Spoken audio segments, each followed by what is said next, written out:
네, 사드의 한반도 배치 결정 이후 북한이 잇따라 미사일을 발사하자 추가 도발을 할 것이라는 추측도 나오고 있습니다. 특히 오는 27일은 북한이 조국 해방 전쟁 승리 기념일로 부르는 날인데요. 이 전승절을 앞두고 5차 핵실험이나 국지 도발에 나설 것이라는 관측입니다. 최근 북한 동향 문성묵 한국국가전략연구원 센터장과 자세히 알아보겠습니다. 안녕하십니까? 안녕하십니까? 네. 자, 오늘은 27일이 북한의 전승절입니다. 이게 북한에서는 어떤 의미가 있는 날인가요? 예, 사실은 전승절은 아니에요. 김일성이가 무력 남침을 해서 적화 통일을 이루려고 6.25 전쟁을 일으켰지만 사실 실패하고 이 패퇴해서 넘어간 거거든요.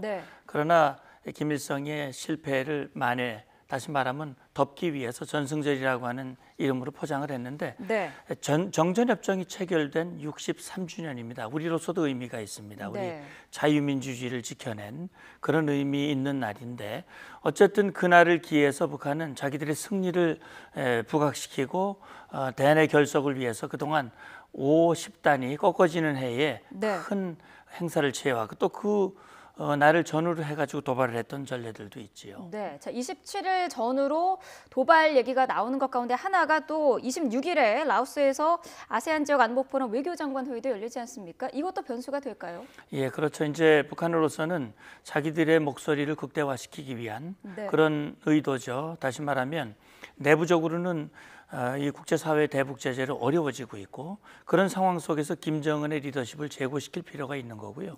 또 다른 한 가지는 우리 내부의 사드 배치 문제로 공동이 분열돼 있고 국제사회에서도 남중국해 문제라든지 브렉시트라든지 이런 걸로 국제사회의 대북 제재의 틈새가 벌어지고 있는 그런 상황을 최대한 활용을 해서 자기들의 목표를 이루기 위한 그런 의도로 추가 핵실험이라든지 국지도발이라든지 이런 것들을 통해서 이 대내, 대남, 대외 그런 압력을 극대화시키고자 하는 그런 의도로 도발할 가능성이 있는 거죠. 네, 자 이번 외교장관 회의는 또 그 북핵 6자 회담의 당사국의 외교수장들이 처음으로 한 자리에 모이는데 이 자리에서 북한이 어떤 외교전을 좀 벌일 수 있을까요?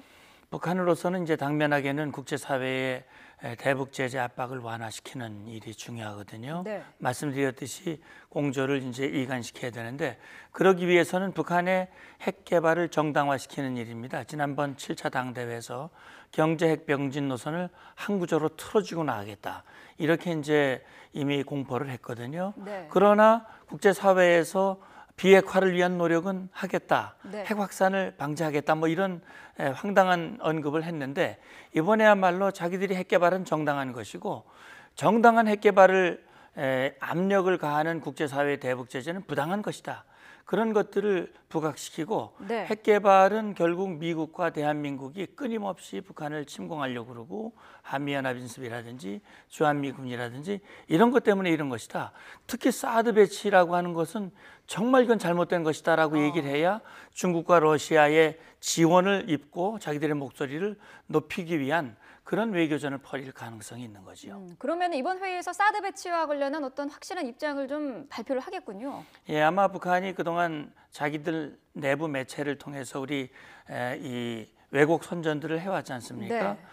이 사드는 분명히 북한의 핵미사일 위협으로부터 우리 대한민국의 안보를 위한 방어 무기인데 침략용 무기라고 얘기를 했고 중국과 러시아를 공격할 수 있는 그런 무기인 것 같이 거짓말을 했단 말이죠.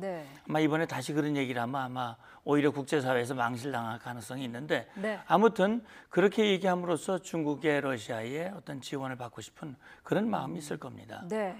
자, 북한의 추가 도발과 관련해서 우리 군에서는 국지 도발 가능성도 큰 것으로 보고 있는데 어떤 이유에서일까요? 예, 일단 앞서 말씀드렸듯이 북한은 금년 7차 당대회 5월 달에 있었죠. 당대회 직후에 이 평화공세, 소위 대화공세를 벌이고 있어요. 군사회담을 하자는 겁니다. 긴장을 완화하기 위해서 특히 서해 열점 수역에서 군사적인 충돌을 방지하기 위해서 군사회담을 하자. 또 그 외에는 또 연석회의를 하자는 겁니다. 평화와 통일을 위한 각계각층이 모여서 연석회의를 하자. 이런 얘기를 하는 것은 결국은 자기들은 이런 긴장을 고조시키는 것이 이 주한미군과 연합연습과 자기들의 요구를 들어주지 않기 때문에 그렇다라고 하는 것을 정당화시키기 위해서 도발을 할 경우 우리 내부에서 왜 대화를 거부하느냐. 이거 결국 남북 대화라고 하는 것은 남북 관계를 관리하는 것인데 네. 북한의 요구를 좀 수용해라, 들어줘라 라고 하는 내부의 목소리에 힘을 실어주기 위한 그런 의도도 담겨 있다고 볼 수 있지요. 네. 북한이 지난 19일에 탄도미사일을 발사를 했는데 이번에 이 미사일을 발사한 곳이 보통은 사실 군 기지나 어떤 훈련장에서 발사를 하는데 고속도로에서 발사를 한 것으로 지금 확인이 됐습니다. 네. 왜 고속도로에서 발사를 했을까요? 이번에 이제 발사에 그 몇 가지 우리가 유의해야 할 부분이 있습니다. 한 네. 가지는 시간적으로 새벽 시간을 이용했어요. 6시 전후. 그러니까 새벽 시간에 기습적으로 발사를 했고요. 금방 말씀하신 대로 이 미사일 기지가 아닌 고속도로 상에서 발사했단 말이죠. 이것은 네. 결국은 북한이 기습 효과를 노리기 위해서 자기들이 원하는 시간에 또 자기들이 원하는 장소에 이 다시 말하면 이동식 발사대를 이동시켜서 얼마든지 우리는 발사할 수 있다. 요 감시 정찰망 요격망을 피해서 네. 우리는 자기들이 원하는 목표에 정확하게 미사일을 날려보낼 수 있다라고 하는 그런 위력을 과시하기 위한 그런 의도가 담겨져 있고 그걸 또 공개적으로 보여줬단 말이죠. 네. 그것이 북한의 의도가 아닌가 이런 생각이 듭니다. 군 기지나 훈련장 외의 장소에서 발사한 게 이번이 그럼 처음입니까? 물론 그 외에도 있었죠. 그러니까 이동식 발사대라고 하는 것은 차량에 이 미사일을 탑재시켜서 자기들이 원하는 지역으로 이동을 해서 발사한다는 것은 네. 우리의 감시 정찰 자산을 피해서 자기들이 원하는 장소에서 발사할 경우 기습 효과를 높이고 자기들의 목표를 극대화시키기 위한 그런 의도라고 봐야 되겠죠. 네. 자, 북한이 발사한 미사일 가운데 한 발은 초기 상승 단계에서 폭발한 것으로 파악이 됐는데 이 부분은 어떻게 해석할 수 있을까요? 예, 이제 북한이 이번에 발사할 때 공중에서 자기들이 원하는 이 기폭, 폭발 장치 실험을 했다. 이 얘기는 뭐냐면은 북한의 핵탄두를 우리 지상에 떨어뜨릴 경우 그 피해 범위가 제한될 수밖에 없습니다. 그러나 일정한 고도, 수십 킬로미터 상공에서 폭발을 시킬 경우 보다 광범위한 지역에 피해를 줄 수 있고 방사능, 낙진, 그 외에도 EMP, 전자기 펄스라고 하는 그런 효과가 있는데요. 네. 일시적으로 광범위한 지역의 모든 무기 체계나 지휘 체제를 마비시켜 버릴 수 있습니다. 이제 그 의도를 가지고 공중 폭발 실험을 하려고 그랬는데 결국은 공중에서 폭발한 게 아니라 상승 단계에서 이미 폭발을 했기 때문에 네. 북한은 이 폭발 실험에 성공했다고 선전을 했지만 그것이 거짓말일 가능성이 지금 의심된다 이렇게 보고 있는 거죠. 네. 그리고 계속해서 북한이 최근 미사일을 발사하면서 강조하는 부분이 고각 발사 이 부분인데 이거를 왜 계속 강조를 하는 걸까요? 이제 이번에 쏜 미사일이 스커드 한 발과 노동 두 발이거든요. 네. 스커드는 사거리가 대략 한 500에서 길면 700입니다. 그러나 노동은 1,300km거든요. 네. 지금 이제 그림에서 보시다시피 이 노동 미사일 같은 경우에는 일본을 겨냥한 것인데 이번에 사거리를 단축을 했어요. 한 600km로. 이럴 경우에는 사거리를 단축하려면 높게 발사를 해야 됩니다. 보통 정확한 자기들이 원하는 사거리를 날려보내려면 대략 한 40도, 각도 40도 내외로 발사를 해야 되는데 이번에 네. 아마 대략 80도로 각도를 높여서 사거리를 줄였거든요.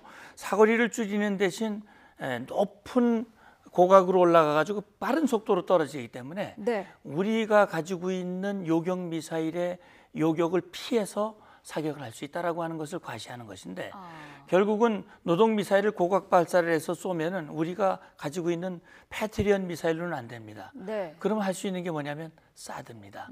사드를 배치하면 노동 미사일이 날아오는 중간에 약 150km 상공에서 요격을 시킬 수 있는데 결국은 북한이 사드 배치에 반발을 해서 쐈던 이번에 미사일 3발이 사드 배치의 정당성을 스스로 오히려 입증해준 결과가 된 것이 아니냐 이렇게 보여지는 거죠. 네. 자, 북한의 미사일 도발에 대해서 정리를 좀 해봤는데 전반적으로 북한의 미사일 기술 어떻게 평가할 수 있을까요? 예, 지금 북한이 보유한 미사일은 약 한 1,000기 정도 된다고 추정을 하고 있습니다. 네. 또 상당히 이동식 미사일 발사대를 가지고 있고 북한이 지금 선전하기로는 스커드로부터 그 스커드보다 더 짧은 사거리의 미사일도 있습니다만 네. 미국까지 도달할 수 있는 그런 ICBM까지 모두 개발하고 있다. 다시 말하면 사거리 면에선 전 지역을 커버할 수 있고 이제는 핵탄두를 소형화시키고 경량화시켜서 자기들이 가지고 있는 어떤 미사일에도 다 탑재할 수 있다라고 하는 것을 과시하고 있는 거거든요. 네. 그런 차원에서 우리는 북한의 미사일 역량, 특히 SLBM까지 아직 실전 배치는 이르지 못했지만 그런 미사일 기술과 역량을 염두에 둔 우리의 대비 체제, 대비책을 갖춰야 된다. 그 필요성이 지금 절실한 것이죠. 네. 자, 북한이 오는 27일을 전후로 추가 도발을 할 것인지 최근 북한 동향 자세히 알아봤습니다. 문성목 한국국가전략연구원 센터장과 알아봤습니다. 오늘 말씀 고맙습니다. 감사합니다.